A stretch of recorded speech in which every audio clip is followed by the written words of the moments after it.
Vandaag is het woensdag. Mijn laatste werkdag van de week. Op kantoor was er een verrassing. Merjam had taart meegebracht. Ze vertrekt volgende week naar Spanje en neemt afscheid van het team. De taart was van de banketbakker om de hoek, met slagroom en aardbeien. We hebben samen koffie gedronken en gelachen. Het was gezellig. Ik ga Merjam missen. 3 weken zonder haar op kantoor is lang. Na het werk ben ik snel naar huis gefietst. Ik had zin om te koken.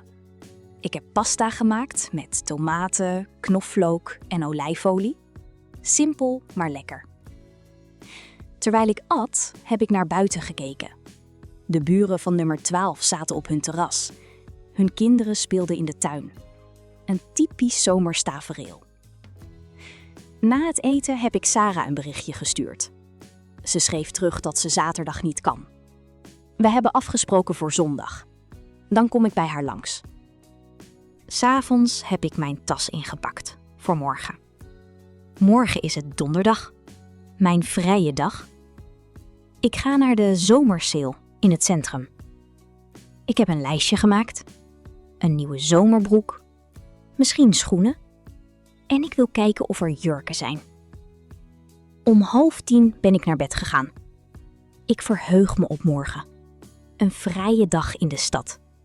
Geen werk, geen formulieren, alleen winkelen.